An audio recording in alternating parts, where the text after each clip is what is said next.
근데 여러분, 지난 주간에 제가 우연히 컴퓨터에는 대한성서공회 그 주석을 읽다 보니까 거기에 이런 글이 있어요. 한번 따라해보세요. 행위화복관계.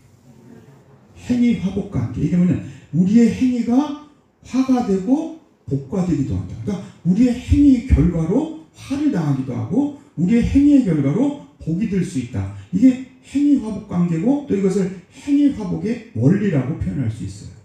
예? 여러분 오늘 다 잊어버려도 좋은데 이걸 하나만 기억하시기 바랍니다. 한번 더. 행위화복의 원리. 성경 전체에 깔려 있는 거예요. 자, 오늘 우리가 준비 찬송에 이런 얘기했죠. 말씀으로 이 세상을 창조하신 주 하나님. 근데 저는 말씀으로 창조했다는 말이 그냥 이렇게 성경책으로 우리가 주셨으니까 이대로. 근데 말씀으로라는 그 말에는 바로 행위화복의 원리가 그 안에 담겨 있다는 거예요. 성경 말씀을 전체를 한마디로 얘기한다면 우리의 행위 때문에 우리가 화를 당하기도 하고 우리 행위 때문에 우리가 복을 받기도 하는 그런 관계에 있음을 성경은 우리에게 말씀하고 있고 그것이 이 세상의 운영체계라는 거예요. 자, 오늘 이제 말씀을 보면 먼저 행위화복의 관계에 대해서 여러분께 좀 말씀드리고 싶어요. 이게 독일 성서공회 해설 성경에서 발췌한 내용이니까 모든 성경에 있는 게 아니라 저도 처음 본 거예요. 독일 성서공회에서 발췌한 그 성경에 써 있는 거예요. 그 내용은 이런 겁니다. 우리는 보통 하나님이 심판자라고 시로서 다스린다는 많은 그 성경의 진술들 때문에 우리가 하나님을 이렇게 오해할 수 있다는 거예요. 한마디로 하나님은 늘 무엇 주시고 무엇하기를 좋아하시는, 그러니까 잔인한 분, 이렇게 우리가 오해하기 쉽다는 거예요. 그렇죠? 근데 여러분, 하나님은 복수하고 여러분 벌 주시는 분이에요. 노하기를 더디하시는 분이에요. 노하기를 더디하실 뿐 아니라 우리에게 벌을 주기보다는 상을 주길 원하시는 분이에요. 대표적인 게 여러분, 우리가 잘못하면 그 잘못이 3, 4대까지 간다 얘기했어요. 그 잘못은. 그러나 여러분, 은혜는 몇 대까지 간다? 그걸 보면 여러분, 하나님이 벌 주시는 분이에요. 상을 주시는 분이에요. 상을 주시는 분인데 우리 머릿속에 하도 성경 속에 그 벌을 주고 복수하는 하나님의 모습이 바뀌다 보니까 하나님 주시는 복보다는 자꾸 저주 쪽에 우리가 관심이 가고 있다는 거예요. 그런데 성경을 잘 보면, 성경의 사상을 따라 보면요, 우리 함께 읽겠습니다. 어떤 죄이든 죄는 사람의 생활 공동체를 깨뜨리고 그리하여 그 영향이 행위자 자신에게 미침으로, 중요한 말이 우리 함께 읽겠습니다. 죄가 스스로 죄인에게 못하는 셈이다? 복수하는 셈이다. 맞아요, 여러분. 하나님이 그 사람을 찾아가서 그 사람 복수하는 게 아니라 그 죄가 그에게 스스로 복수를 만드는 거예요. 맞아요, 틀려요? 성경에 나오는 수많은 하나님의 저주와 하나님의 심판을 받은 사람들의 내용들을 가만히 보세요. 하나님이 그를 심판하기에, 저주하기에 그들을 창조하신 거예요? 아니면 그들 스스로가 죄를 지어서 죄가 그를 재앙으로 만든 거예요? 그가 재앙으로 만든 거예요, 여러분. 우리가 대표적인 것이 있죠. 육심이 잉태한즉 뭐를 낳고 죄가 장성하여 상. 이게 무슨 말일까요? 작은 욕심, 아무것도 아닌 것 같지만 그 욕심이 자꾸 커지면 뭐가 된다? 죄가 된다. 그러니까 주님이 죄를 다스리라, 육신의 단계에서 다스릴 줄 알아야 돼. 다스리지 못하면 그게 죄가 커져서 무엇을 낳는다? 그러니까 어둠의 권세가 이제 그 죄의 근처에 찾아든다는 거예요. 그 어둠의 권세가 찾아들면 바로 우리 인생이 저주로 빠지게 되고, 그로 인해서 나만 빠지는 것이 아니라 우리 가족이 빠질 수 있고 우리 자녀들이 그 저주에 빠질 수 있다는 거예요. 자, 죄인은 불의를 행함으로써 일종의 무슨 영역을 만들고? 재난과 저주의 영역을 만들고. 죄가 있는 곳에 빛이 올까요? 죄가 있는 곳에 어둠이 찾아들까요? 어둠이죠, 당연히. 그 어둠이 바로 재난의 영역이요, 저주의 영역이고, 여러분, 스스로 무엇을 파고 살아가는 거예요? 죄의 무덤, 사망의 무덤을 파고 살아가는 겁니다. 이 재난 영역은 무조건 죄인 자신에게로 되돌아간다. 스스로 들어간다. 이래하여 죄인은 불의한 행동을 하는 동시에 불의한 행동을 하는 동시에 또 벌써 그 불의에 대한 처벌도 받기 시작하는 것이다. 그러니까 죄를 짓는 것 자체가 이미 그게 벌인 거예요, 여러분. 그로 인해 그 어둠의 기운이 재앙이 가까이 오고 저주가 가까움을 통해서 그걸 이겨내지 못할 때 우리는 재앙과 저주 속에 빠질 수밖에 없다는 거예요. 자신이 저지른 불의의 목덜미를 잡힌다. 잠언서 26장 27절을 보면 남을 잡으려고 파놓은 함정에 제가 자신이 빠진다는 속담이 이런 것을 표현한다는 거예요. 이것이 한번 더 행위, 화복, 원리. 우리의 행위가 여러분 그 자체가 하나님이 심판하고 하나님이 와서 무엇을 다스리기 전에 이미 우리의 행위 자체가 화를 부르든지 아니면 무엇을 부르든지 복을 부르든지 한번 더 행위, 화복의 원리. 성경은 이걸 얘기하고 있다는 거예요. 그러니까 하나님을 괜히 벌 주시는 분, 뭐 저주하시는 분, 하나님을 괜히 웃기게 하지 말고 내 스스로가 있는 죄로 너는 거기에 갇혀서 죄가 있는 그곳, 네가 죄를 저지르고 그 죄 속에 빠져들어갈수록 어둠이, 사단 마귀가 너에게 싹 함께하게 되고 재난이 너에게 이루어진다는 것이죠. 그러나 한 가지 여기서 우리가 오해하지 말아야 할 것은 이것이 하나님의 활동과 전혀 상관없이 돌아가는 그냥 오토매틱 자동작용이라는 것을 말하는 것은 아니라는 거예요. 오히려 행위화복의 원리는 하나님의 의로운 뜻이 이 지상의 상황에 맞게 작동하는 방식이 된다는 겁니다. 하나님이, 그런데 여러분 여기 한 가지 더 중요한 것이 있어요. 하나님은 이렇게 행위화복의 작동 원리가 이 세상에 지금 있잖아요. 이게 말씀의 원리입니다. 성경의 원리입니다. 성경의 원리들 세상을 만들어 놓고 한 가지 이 행위화복의 원리에서 그 저주를, 그에게 임하는 재앙을 무효로 만드는 방법을 만들어 주셨어요. 이게 믿음입니다. 우리는 이런 관계, 우리는 그럼 욕심이 잉태하여 죄를 낳고 죄가 장성하여 사망에 이르는 우리의 삶이 아닙니까? 죄와 사망의 법에 살고 있잖아요. 그런데 주님은 이런 연약하고 부족한 우리에게 은혜를 베푸셔서 우리의 죄로 인해 재난과 그 저주 속에 빠지는 우리를 주님께서 무효케 하는, 구원케 하는 하나님의 수단이 성경에는 있음을 기억하시기 바랍니다. 이것은 사람 마음대로 생각한 것이 아니라 하나님이 무슨 제도를 통해? 제사 제도를 통해. 그것이 오늘날에 와서는 예배를 통해. 여러분, 예배와 제사는 동일한 거예요. 우리가 세상을 살아가며 우리 죄 속에, 죄의 굴레 속에, 저주와 그 재앙의 굴레 속에 빠진 우리를 여러분 주님께서 건져내시고 무효케 하시는 역사라는 거예요. 그 속죄제는 무엇과 연결되어 있습니까? 무엇 없이는, 피 흘림 없이는 죄사함이 없느니라. 이 말씀이 바로 있는 것. 레위기 11장 17절에 보면 피를 너에게 주어 제단에 뿌려 너희 생명을 위하여 속죄하게 하였나니 하면 따르 생명이 피에 있으므로 피가 죄를 속하느니라. 여기 죄를 속한다는 말은 죄로 인해 우리에게 찾아드는 모든 재앙과 저주를 해방시킨다는 거예요. 여러분, 히브리서 9장 12절은 이 레위기의 구약의 말씀을 받아서 똑같이 이런 얘기를 하죠. 율법을 쫓아 거의 모든 물건이 피로써 정결하게 되나니 무엇이 없은즉 피 흘림이 없은즉 무엇이 없느니라 사하며. 여러분, 우리는 이걸 잘 활용해야 돼요. 그러기에 우리는 주님의 보혈 앞에 모여서 예배드리는 겁니다.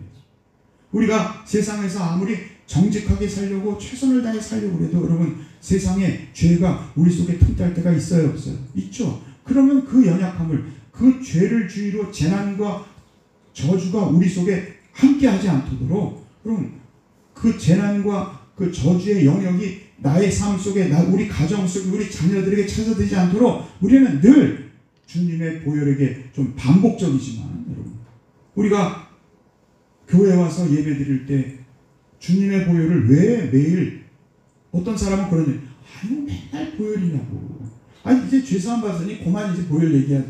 그게 아니에요. 우리는 늘 연약합니다. 우리는 죄를 지을 수밖에 없는 삶 속에 살아있어요. 그럴 때 여러분 주님은 그것을 무효케 하는 방법을 주셨다 안 주셨다? 그러므로 우리가 주님의 옛날처럼 여러분 동물을 잡아서 그 피를 드릴 거예요. 이제는 그건 무효라고 그랬어요. 마태복음 26장 18절 우리 함께 했습니다. 이것은 죄사함을 얻게 하려고 많은 사람을 위하여 흘리는 바의 피 곧 언약의 피니라. 아멘. 오늘도 여러분 주님 앞에 우리의 죄를 고백하시기 바랍니다. 물론 쳇바퀴처럼 고백하는 죄를 할지라도 여러분 고백하지 않는 사람보다는 고백하는 것이 중요하고, 그로부터 내가 아직도 온전한 회개가 이르지 않더라도 여러분 하나님께 계속 기도하면 어느 때인가 여러분 성령의 강한 역사로 한번 더 죄와 사망의 법에서 생명의 성령의 법으로 못하였느니라 해방하였느니라는 그런 은혜가 있음을 믿으시길 바랍니다. 에베소 1장 7절 우리 함께 있습니다. 우리가 그리스도 예수 안에서 그의 은혜의 풍성함을 따라 그의 무엇으로 말미암아 피로 말미암아 구속 곧 죄사함을 받았습니다. 여러분 우리의 예배 속에 주님의 보혈이 빠지면 된다 안 된다? 어떤 사람들은 그러죠. 세상 사람들은 왜 저 그리스도인들은 맨날 가서 그 보혈거리는지 모르겠어요. 왜요? 하나님이 만드신 세상의 운영체계가 죄는 재난과 저주가 찾아오고 그 죄로 재난과 저주가 찾아온 것을 막는 방법은 오직 무엇밖에 없다? 예수의 보혈밖에 없다는 거예요. 그러니까 여러분 예수의 보혈은 계속 우리가 찬송할 수밖에 없는 거예요. 오늘 찬송 254장 너무 유명한 찬송 아닙니까? 내 주의 보혈은 정하고 정하다. 내 죄를 어떻게 하신 주? 정쾌하신 주 날 오라 하신다. 2000년 전에 여러분 그 주님의 보혈의 능력이 지금 이 시간에도 유효함을 성경은 말씀하고 있습니다. 내가 주께로 지금 가오니 십자가의 보혈로 날 씻어 주소서. 여러분 이게 사실은요 신앙의 가장 기본인 거예요. 보혈의 의미를 생각하고 보혈을 통해 내가 죄 씻김을 받는다는 이 마음이 정말 하나님 예수님이 나에게 필요한 여기 지금 십자가가 있는 여러분 분명한 의미임을 기억하시길 바랍니다. 2절 우리 함께 했습니다. 약하고 죄도 주께로 나가면 힘 주시고 내 추함을 곧 씻어주시. 여러분 그냥 추함만이 아니라 죄로 인해 나에게 찾아드는 재앙과 모든 저주의 영역들이 싹 사라지는 은혜가 있음을 믿으시길 바랍니다. 이게 보혈의 능력인 거예요. 날 오라 하시면 온전한 믿음과 또 사랑함과 평안함. 4절 무엇이라 합니까? 큰 죄인 복받아 살 길을 얻는. 큰 죄인이란 말은 뭐예요? 이게 살아날 수 있다는 거예요? 죽어간다는 거예요? 죽어가는 사람이죠. 죄와 저주 속에 재앙 속에 갇혀서 이제는 사망으로 갈 수밖에 없는 그가 복을 받습니다. 무슨 길을 얻었어요? 왜요? 재앙과 저주를 무효케 하는 예수 그리스도의 성령의 능력이 함께하기 때문임을 믿으시기 바랍니다. 한없이 넓고 큰 은혜 베풀어 주소서. 그 피가 마음속에 무슨 증거됩니다? 여러분들이 만약 정말 교회를 가고 예배드리기 전에 이 예수의 보혈의 능력의 은혜를 생각하면서 주님 앞에 지난 한 주간 동안 아니 지금까지 나를 얽어매는 이 죄의 사슬 속에 나를 저주하고 나를 재앙으로 만드는 이 사단 마귀 권세를 주님의 보혈로 말끔히 씻어 주시옵소서. 이것이 바로 예배라는 거예요. 이게 예배의 진정한 의미라는 거예요. 나의 행동이 자신의 영역을 넓혀 나갑니다. 내가 여러분 복을 쌓으면 즉 하나님의 말씀대로 살아가면 복의 영역이 넓어질 것이고 행동에 기쁨이 있으면 좋은 결과가 반드시 나타날 겁니다. 이게 바로 행위에 대한 복이 임하는 행위에 대한 화복 중에 복을 의미하죠. 그러나 여러분 또 행위에 대한 화의 영역이 있음을 성경은 얘기합니다. 정당하지 못한 악의 행위를 할 때 바로 화를 불 것이고 나는 저주와 재앙의 짐을 지고 살아가는 어리석은 존재임을 기억하시기를 바랍니다. 주님이 그래서 수고하고 어떤 자들아? 무거운 짐진 자들아 다 내게로 와. 이게 바로 주님 앞에 우리가 내려놓을 저주와 재앙. 악의 영역을 보면 밖으로 나가면서 남의 복을 빼앗아오는 것처럼 보이지만 여러분, 다른 사람의 복을 내가 빼앗아오는 것 같지만 사실은 자신을 파고드는 것이요 자신을 죄의 파멸로 가득하게 하는 것임을 기억하시기를 바랍니다.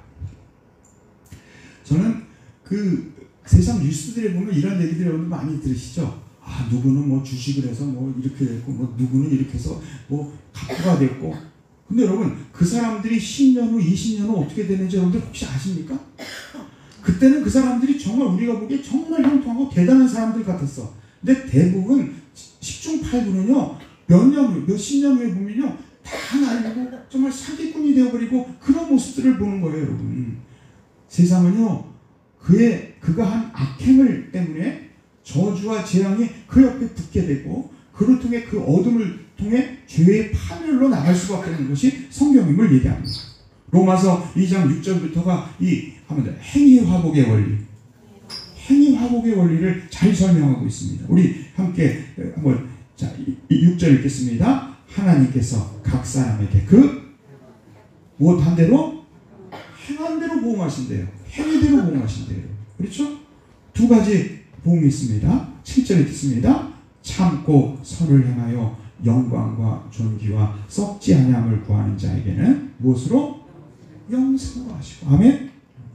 믿으십니까? 참아야 돼요, 여러분. 인내하는 겁니다. 하나님의 뜻 안에 사람은 참는 거예요. 그리고 선을 행합니다. 가능한 하나님의 내 마음속에 두드리는 선은 다 행하는 것이 좋습니다. 그럴 때 영광과 존귀와 썩지 아니함을 구하는 자에게 영생으로 하시고. 근데 여러분, 행위를 통한 복을 이루는 것이죠. 그러나 8절 9절을 보면 행위로 인해 저주, 죄악으로 빠지는 사람입니다. 우리 함께 8절 읽겠습니다. 오직 당을 지어 진리를 따르지 아니하고 불의를 따르는 자에게는 무엇과? 진노와 분노가로 하시리라. 이게 누구의 말씀이죠? 누구의 말씀이죠? 하나님의 말씀입니다. 하나님의 말씀은 그냥 단순히 책에 있는 말씀이 아니라 이 세상을 만드신 하나님이 내가 이 세상을 이렇게 통치하리라, 이렇게 다스리리라 약속하신 말씀인 거예요. 9절 우리 함께 있습니다. 두 개 있어요. 행위 화복의 원리가 이제 두 개로 나옵니다. 우리 9절 읽겠습니다. 악을 행하는 각 사람의 영에는 환난과 곤고가 있으리니 먼저는 유대인에게요 그리고 헬라인에게. 그러면 이방이든 유대인이든 똑같다는 거예요. 악을 행하는 자에게는 그에게는 환난과 곤고가, 저주와 재앙이 따라간다는 거예요. 이게 주님의 반대로 선을 행하는 자. 자, 우리 읽겠습니다. 선을 행하는 사람에게는 영광과 존귀와 평강이 있으리니 먼저는 유대인에게요 그리고 헬라인에게. 그럼 믿는 사람에게만 그런 것이 아니라 믿지 않는 이방인에게도 세상은요 동일하게 돼 있다는 거예요. 행위 화복의 원리. 행위가 악할 때는 환난과 곤고와 저주와 재앙으로 그를 빠뜨릴 것이고, 그건 하나님이 빠뜨리는 게 아니에요. 죄가 스스로 재앙의 재난의 그곳을 만든다는 거예요. 그러나 여러분, 선한 사람에게는 하나님의 복이, 영광과 존귀와 평강이 있음을 말씀하고 있음을 기억하시기를 바랍니다. 복 있는 사람은 그러기에 시편 1편에 보면 무엇이라 얘기합니까? 죄의 영역, 저주와 제약의 영역에 거하지 않는 자가 복 있는 첫 번째 사람이라는 거예요. 시편 1편 1절 우리 함께 있습니다. 복 있는 사람은 악인의 꾀를 따르지 아니하고 죄인의 길에 서지 아니하고 오만한 자의 자리에 앉지 아니하고. 악인, 죄인, 오만한 자는 그 죄악이 점점 심해지는 사람을 위함이죠. 악인은 하나님을 표준으로 삼지 않고 살아가는 사람이요, 죄인은 사단의 도구로 쓰임받는 자요, 오만한 자는 하나님 앞에 교만은 패망의 성공이요 가장 큰 죄를 짓는 사람입니다. 여러분, 생각, 길, 행동, 자리, 습관, 이것에 의해서 그는 복을 빼앗기고 저주와 재앙의 삶. 여러분, 시편 1편에 뒤에 가면 이런 내용, 악인은 그렇지 않으며 바람에 나는 무엇과 같도다? 표와 같도다. 재앙과 저주의 삶으로 끝낼 수밖에 없다는 거예요. 저는 이 말씀을 보면서 이런 생각을 했어요. 여러분, 컴퓨터에 보면 이 운영체계라는 게 있습니다. OS. 우리가 이것도 이제 아이패드죠. 우리 휴대폰은 안드로이드 체계, 그렇죠? 아이폰은 아이폰에 있는 운영체계, 그리고 우리 컴퓨터는 뭐죠? 윈도우라는 운영체계가 있습니다. 운영체계를 깔면 여러분, 그 운영체계 속에서 모든 것이 활동을 해야지 그 밖으로 활동할 수 있어요, 없어요? 없습니다. 운영체계를 따르는 거예요. 그래서 여러분, 그것을 잘 다스리면 컴퓨터를 오랫동안 잘 쓸 수 있지만, 그럼 마음대로 사용하면 여러분, 컴퓨터가 망가질까요, 안 망가질까요? 쉽게 망가져요, 여러분. 여러분, 컴퓨터 망가뜨리는 방법 알려드릴까요? 컴퓨터를 켜놓고는 플러그를 확 빼세요. 그럼 여러분, 컴퓨터 금방 망가집니다. 하지 말라는 게 있고 경고가 있고, 하라는 것에 따라서 하면 컴퓨터를 제대로 쓸 수 있고 온전하게 쓸 수 있는 거예요. 우리의 몸도 마찬가지입니다. 우리의 몸에는 하나님의 운영체계가 있어요. 그 몸이가 행위, 화복의 원리. 우리의 행위를 통해 우리는 화를 당하든지 복으로 가든지, 그것이 성경에 얘기하는 원리라는 거예요. 우리가 그 원리를 따라서 정말 잘 사용하면 우리는 더 건강한 삶. 우리가 나이가 이제 들면서 걱정하는 것이 그거잖아요. 어떻게 살다 천국 가는 거예요? 건강하게 살다. 그러려면 여러분, 행위 화복의 원리를 따르시길 바랍니다. 성경이 하지 말라는 거, 술, 담배 하지 마세요. 그렇죠? 또 욕심 부리지 말고 분노하지 말고 하지 마세요. 그러면 주님이 우리에게 하나님의 은혜로 우리를 바른 삶, 건강한 삶으로 영혼이 잘된 같이 영혼에 우리를 풍성함을 주면 범사가 잘되고 강건한 축복이 있음을 믿으시기를 바랍니다. 저는 자주 이런 얘기를 있었어요. 한번 더, 성경은 인생의 사용설명서다, 이렇게 저는 믿습니다. 성경을 제가 왜 읽는지 아세요? 우리 몸에 이 오묘한 이 신체, 인간이 어느 누구도 만들 수 없고 오직 하나님을 만들 수 있는 이 신체를 사용하려면요, 성경의 사용설명서를 읽고 그 설명서를 따라 내가 이거 잘못했구나, 그리고 고쳐나가면 여러분, 우리는 축복의 삶을 살 수 있고 내 자녀들에게도 그런 삶을 줄 수 있음을 기억하시기 바랍니다. 근데 고집이 있어가지고요, 사용설명서를 보고도 내가 이거 잘못했지 깨달았어요. 그런데 행했다 안 하겠다, 안 행하면 그거 아무 의미가 없는 겁니다. 그런데 저는 요즘은 이런 생각을 해요. 한번 따라서, 성경은 인생의 OS, 운영체계다. 성경은 우리에게 이 세상의 원리를 우리에게 알려주는 겁니다. 그렇게 나만 이것이 해당되는 것이 아니라 내 자녀들의 삶에도, 또한 나의 죄악이 여러분 자녀들에게 그 영향을 줄 수 있어요, 없어요? 있습니다. 3, 4대까지 간다고 말씀하고 있잖아요. 그러나 축복은 1000대까지 간다고 주님이 약속하고 있는 거예요. 제가 오늘 이 찬송을 어제 읽고 얼마나 기뻤는지 몰라요. 무엇으로? 이 세상을 못하신? 이 말씀은 여러분, 전에는 그냥 그래, 성경 하나님이 창세기 1장에 보니까 말씀 있으라 하시네, 있었고 말씀으로. 근데 이것이 요즘은 이런 생각이 드는 거예요. 어제 밤에는 저에게 이런 가슴 벅찬 생각을 해요. 하나님이 말씀으로 이 세상을 창조하셨다는 것은 그냥 이 말씀, 이 성경의 운영체계의 원리, 행위 화복의 원리로 이 세상을 다스릴 것이니까 너희 주의해. 우리가 사용설명서를 보면 거기에 여러분 경고가 있어요, 없어요? 경고를 따르지 말라고 얘기하잖아요. 근데 경고를 따르면 어떻게 되죠? 그건 망치는 거예요. 우리들을 선택하여 구원받게 하셨으니 하나님의 자녀답게 어떻게 살게 하옵소서? 바로 살게 하옵소서. 그 바로 살게 사는 방법을 3절은 이렇게 얘기합니다. 선택받은 백성이요 구원받은 성도로서 우리에게 주신 사명 성실하게 수행하여. 그 다음 절 우리 함께 읽겠습니다. 하나님께 존경함과 세상에서는 빛과 소금. 그렇죠. 우리는요, 우리에게 주어진 사명, 우리가 선택받은 백성으로 하나님께 구원받은 백성으로 하나님께는 무엇을 돌리고? 존귀, 영광을 돌리고. 아멘. 세상에서는 빛과 소금의 역할을 감당하는 것. 이것이 우리에게 주어진 사명을, 그리고 우리에게 주어진 복을 자녀들에게 물려줄 수 있는 가장 좋은 복된 기구임을 믿으시길 바랍니다. 내 자녀들에게 돈을 많이, 여러분, 돈 많이 나눠준다고 자녀들이 잘 되던가요? 도리어, 여러분, 그런 거 있는 거 모르십니까?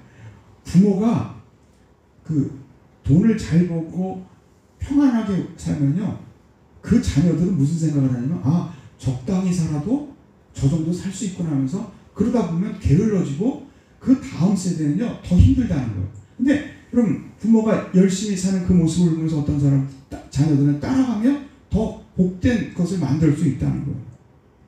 우리가 정말 하나님께 존귀 영광, 세상에는 빛과 소금의 역할을 감당하는 자가 되어야 한다는 거예요. 원래 여기까지 해야 되는데, 원래는 이 설교를 하려다가 제가 못했던 거 한 1개월을 못했습니다. 성경에 보면 한번 더, 에발산과 그리심산, 축복과 저주, 이것을요 그냥 저주의 관점을 볼 게 아니라 지금까지 설명한 행위화복의 관계에서 이것도 보시기 바랍니다. 그러니까 하나님이 이렇게 우리를 아주 두드려 잡으려고 저주하려고 만든 게 아니라 하나님 안에서 운영체계가 그렇게 돌아가고 있는 거예요. 그 속에 하나님이 이스라엘 백성들이 이제 가나안 땅에 들어가면 너희가 어떻게 하면 행복하게 살 수 있는가를 알려주기 위해서 에발산과 그리심산에 서게 합니다. 자, 오늘 저녁에 더 할 텐데 몇 번이고, 신명기 11장 29절에 보면 주님이 이런 말씀하세요. 너희가 얻을 땅으로 너희가 인도하여 들이실 때 너는 그리심산에서 무엇을 선포하고? 에발산에서 저주를 선포하라. 근데 신명기 27장에 가면 더 이제 자세하게 나옵니다. 어떻게 할 것인지. 신명기 27장 오늘 말씀이죠. 오늘 말씀입니다. 자, 12지파를 반으로 나눕니다. 그래서 여기 보면 요단강을 너희가 건넌 후에 시므온, 레위, 유다, 이사갈, 요셉, 베냐민은 백성들은 못하기 위해서 축복하기 위해 그리심산. 이제 들어가면 오른쪽이 그리심산이에요. 그리심산. 그쪽에 그 많은 사람들을 쓰게 만듭니다. 그리고 반대편에 여러분 루벤, 갓, 아셀, 스볼론, 단과 납달리를 어디에 서게 하고? 에발산에 서게 합니다. 그리고는 오늘 말씀을 얘기하고 있어요. 경고부터 시작합니다. 우상을 만들면 너희에게 무엇이 있을 것이다? 이게 하나님 만든 운영체계인 거예요. 부모를 경홀히 여긴 자는 무엇이 있을 것이다? 거기에 대해서 백성들은 뭘 합니까? 아멘, 아멘, 아멘. 여러분, 재밌는 것은 이제 오늘 저녁에 보는데 신명기 28장은 성경에 나오는 복 중에 가장 놀라운 복이 신명기 28장에 있는 거 아십니까? 신명기 28장이 바로 27장 뒤에 있다는 거예요.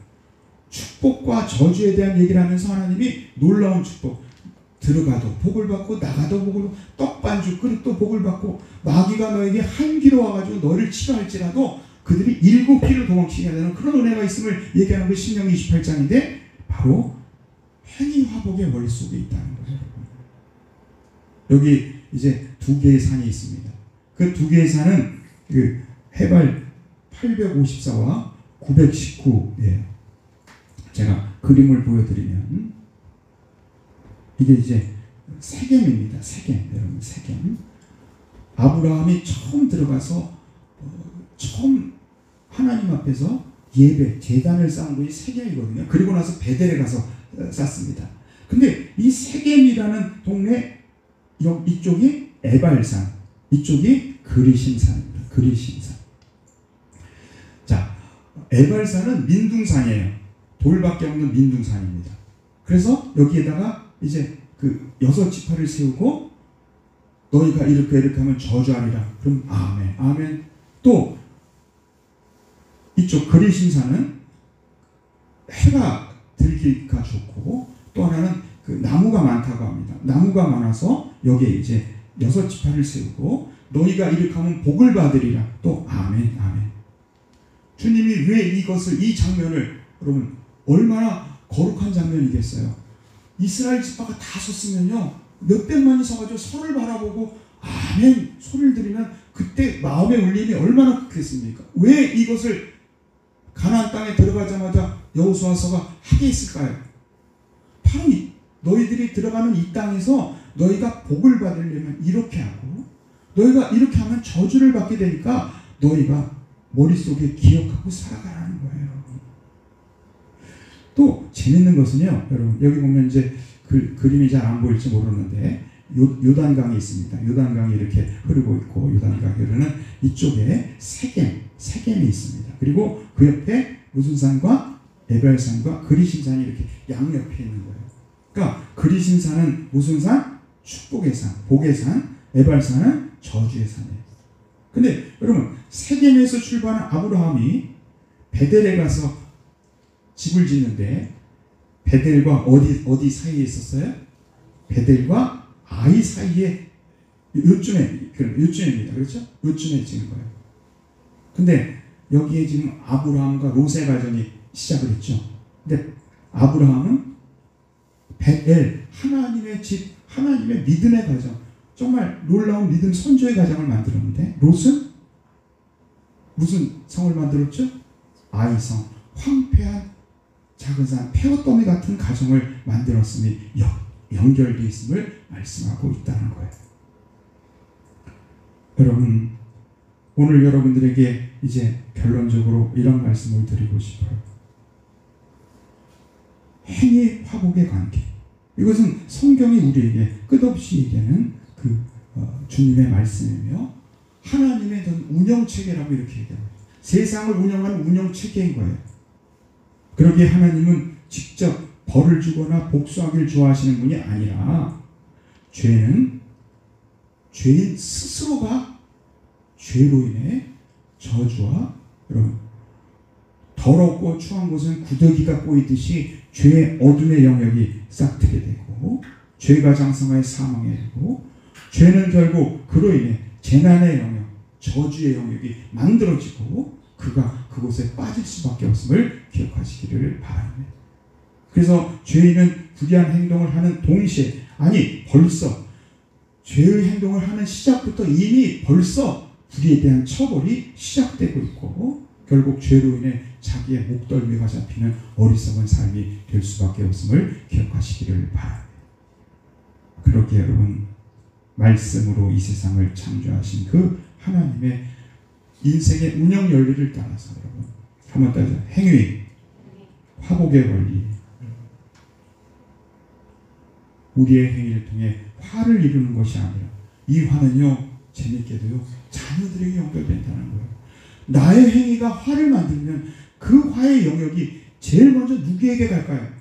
내가 가장 사랑하는 자녀에게 간다는 거예요. 반대로 여러분, 그 행위가 하나님 앞에 복된 자가 되면요, 나만 복 받는 것이 아니라 누가 먼저 복을 받는다? 자녀가 복을 받는 은혜의 원리가 있음을 기억하시기를 바랍니다. 이렇게 정말 하나님의 자녀답게 바로 살아가는, 그래서 한번 더 하나님께 존귀 영광, 세상에서 빛과 소금, 이 역할을 감당하는 아름다운 성도들이 되시기를 주님으로 축원드립니다. 찬송 우리 몇 장인가요? 319장 우리 찬송하겠습니다. 오늘 말씀을 기억하며 행위 화복 관계 생각하며 찬송합니다.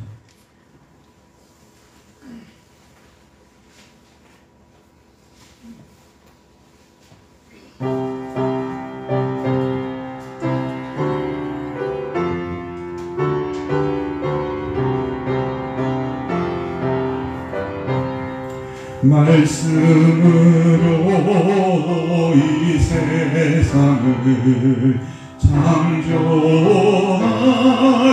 주 하나님, 온 인류를 구원하여 독생성자 주셨도다. 주 예수님 십자가로 새 생명을 받은 우리 구원의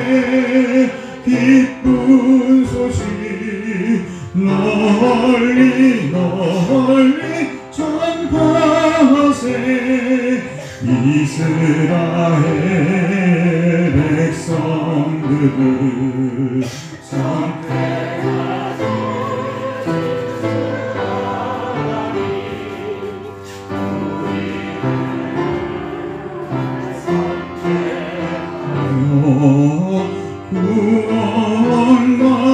구원받게 하셨으니 특별하신 그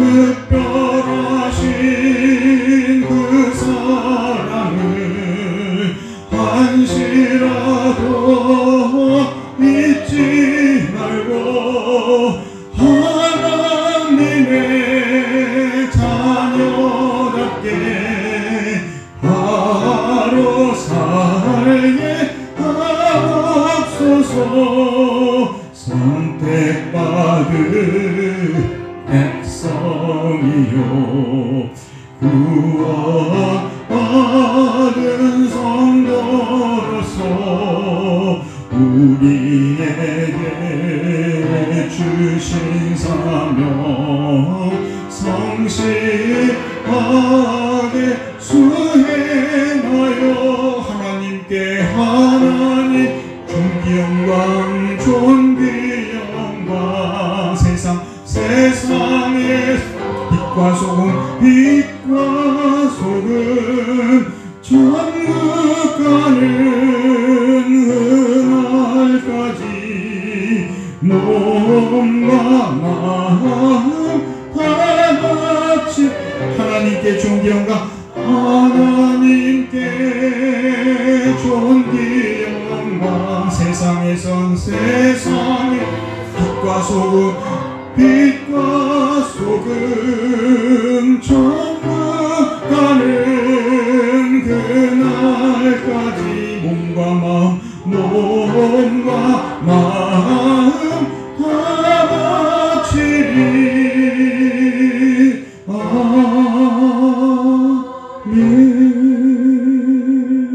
아멘. 기도합니다. 사랑하는 주님, 오늘 주님의 말씀 속에서 주님은 우리에게 저주를 주시는 분이 아니라 우리의 죄로 인해 우리의 욕심으로 인해 그 죄가 재난과 아버지 고난을 우리에게 만들어주는 행위화복의 원리를 알게 하시니 감사합니다. 주님, 행위화복의 원리를 다시 한번 기억합니다. 아니, 하나님이 이 세상을 말씀으로 지었었는데 그 말씀의 운영체계를 기억하면서 우리가 그 말씀의 운영체계 속에 온전히 살아가는 아름다운 행동으로 바른 삶으로 하나님께 영광 돌릴 수 있도록 오늘 찬송의 가자처럼 하나님의 자녀답게 바로 살게 하옵소서. 하나님께 존귀 영광 세상에선 빛과 소금 천국 가는 그날까지 몸과 마음 다 바치는 우리가 될 수 있도록 인도하여 주시옵소서. 또한 이 행위화복의 관계 속에서 주님은 아버지 우리가 죄를 지었을 때 죄로 인해 재난과 고난이 우리에게 닥치기 전에 그것을 무효케 하는 주님 십자가의 보혈의 능력을 주시니 감사합니다. 우리가 예배할 때마다 주님의 십자가의 보혈의 능력을 다시 한번 기억하며 체험하며 주님께 늘 주님의 보혈로 씻김 받는 아름다운 성도들, 재난과 고난에 빠지지 않고 복의 길로 향해 나아가는 아름다운 성도들 될 수 있도록 역사하여 주시옵소서.